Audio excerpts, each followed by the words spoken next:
Hi, I'm Sasha Warner, and I am a guidance counselor here at St. John. This video is for parents of grade 8 students who are preparing for grade 9 who are curious about course selections.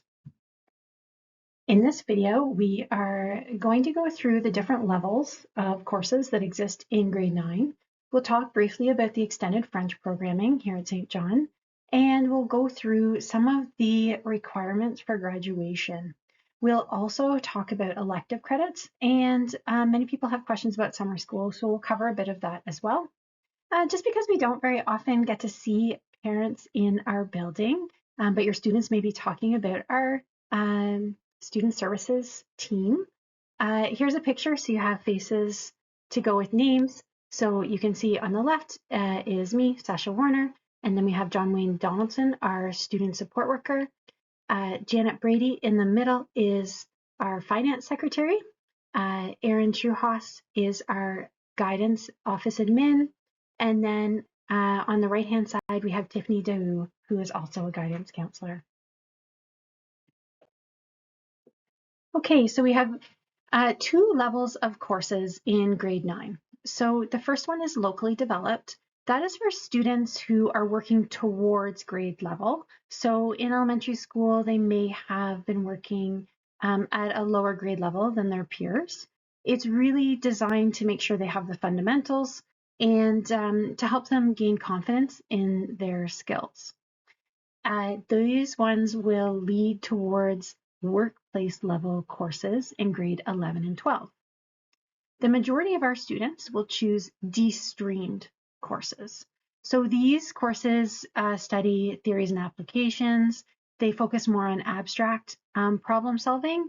And down the road in grade 10, these lead to academic and applied level courses. And in grade 11 and 12, they lead to college and university level courses. So in grade 9 and 10, students don't have a lot of choice with their courses. They have to take 6 compulsory courses. So students in grade 9 take a total of 8 courses. 6 of them are compulsory. They have to take English, math, science, geography, French, and religion. Now, of those courses, 4 of them are the more academic courses, we'll say. So English, math, science, and geography, all students are taking these, and they're just choosing whether they're taking de-streamed or locally developed. The one exception is geography. The Ontario government does not have a locally developed geography curriculum. So all students would be taking de-streamed geography for that.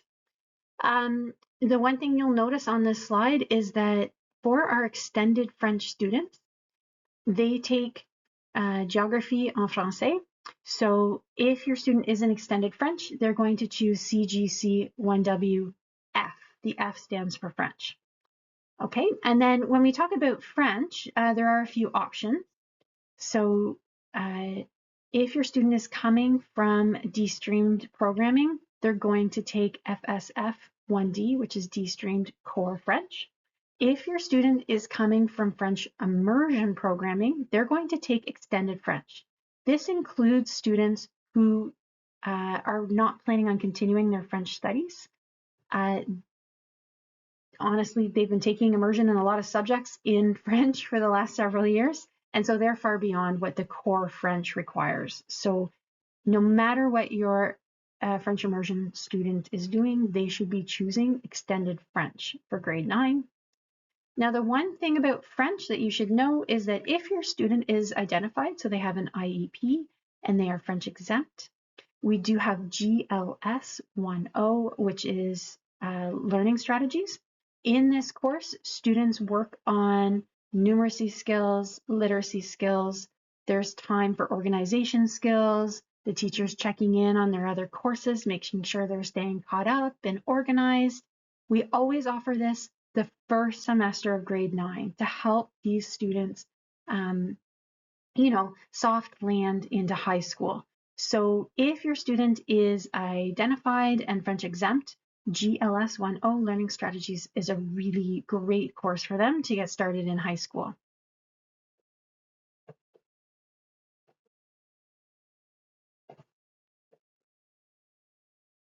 So as of a couple of years ago, the Ontario government brought in required tech for grade 9 and 10 students. At our school, we have a few different options. We have construction, or kids call it shop, communications tech, which is not, it's on the computers, it's not programming. It is students learning about, PowerPoint, Illustrator,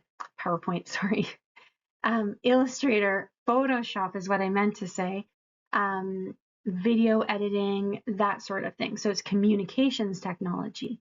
We also have hospitality, or as kids call it, cooking. And a new one this year is we will have visual design to support our musical theater course.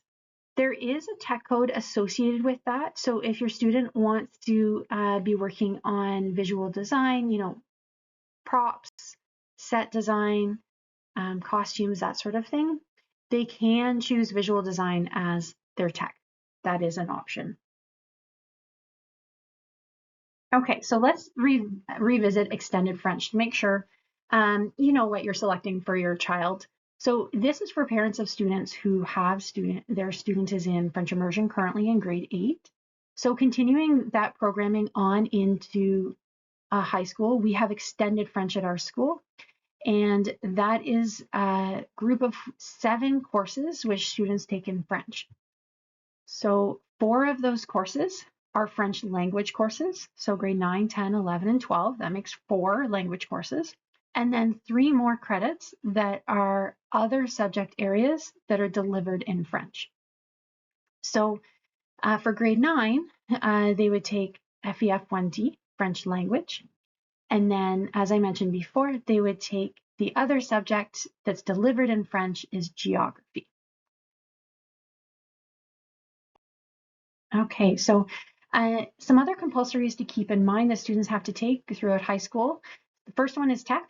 As I mentioned before, you must take in grade 9 or 10. We require students to choose a tech in grade 9, and we try and schedule it into everyone's timetable just because the timelines to do that are short. We want to make sure that all kids are getting that done when they're at the appropriate age. And then sometime in high school, students do have to take an arts credit, and sometime in high school, students do have to take a phys ed credit. So you can do that in grade 9, but if you want to put it off, you can put it off. Phys ed does have an online option that you could take in summer school, or there's a Health for Life course you could take in grade 11. So if your student's not a big fan of phys ed, there is an option. And arts, if you don't want to take it in grade 9, we have lots of grade 9 options, but there is also for kids who are into guitar, we have guitar for grade 10s and 11s. So it's up to them where they take that in grade 9, but they do need to take it before they graduate. Okay, so here are our elective courses, speaking of arts and health and physical education and that sort of thing. So we have several arts options. New this year, your student may have participated in musical theater as an after-school reach ahead. This year, we are looking to bring that into the school day, so it will not be running after school. If your student wants to do musical theater, they should be choosing it for during the day. And visual design goes along with that. So for the students who are interested in set design, posters, prop, all that stuff, visual design is something we're putting there for students to try out. And like I mentioned, we do have a tech code that can go with that, and students will focus on the tech side of that preparation. Visual arts, that's an intro to 2D and 3D art. So it's not just drawing. Students will also have an opportunity to do, ceramics, block printing, all sorts of different stuff. For health and physical education, we have Healthy Active Living is the sports one. So PPL 1.0 is for sports, or a student could take personal fitness, PAF 1.0. That one is, it's the one that's like if you were to go to a community gym, they're learning how to do warm-ups and cardio and proper weightlifting and that sort of thing. So it is more about fitness, and Healthy Active Living is more about sports. And then, as I mentioned before, we've got hospitality and tourism, construction tech, and comtech as tech options that students can take. Okay, so your student will be coming home with a sheet that looks like this. We will have already been in their classroom, but if your student missed the day or you're unsure about how it should be filled in, you need to sign this, but you can also review it with your child. As you can see, there's not a lot of choices for English, math, science, French, geography, religion. But when we get to tech, we are asking that students choose their 7th credit as one of the techs. As we mentioned, you have to take a tech in grade 9 and 10, so we are aiming for all of our students to have it done in grade 9. If your student wants to take visual design as a tech, they can put a T beside visual design. So it's at the very bottom of the list. They just put a T beside that, okay? So then at that point, students have 7 credits chosen, all the compulsories plus their tech.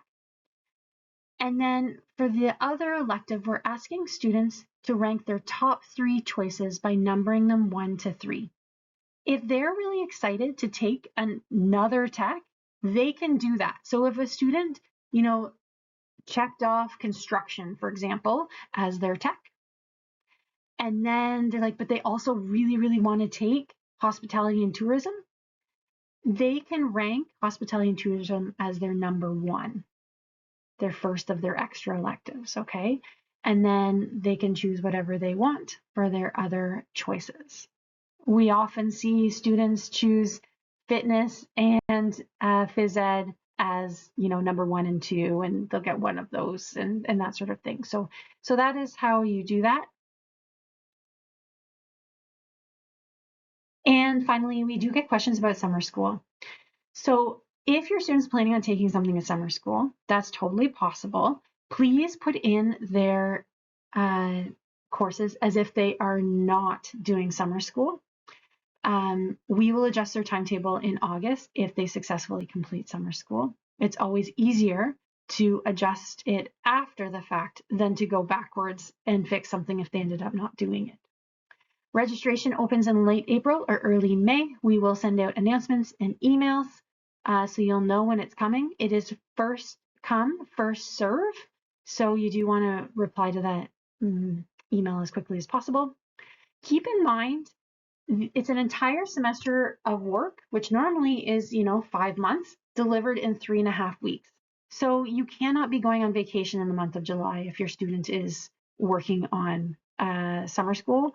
And they should expect to have set aside some time to get it done. And then the other thing we like to tell students is because we're a small school, we don't have a lot of sections of courses. So sometimes a student tries to work ahead, and we just want students to know that just because you worked ahead doesn't mean we can accommodate that grade 10 course in their grade 9 school year. So if your student took grade 9 English, it does not mean that grade 10 English is going to fit nicely in their timetable when they're actually during the school year.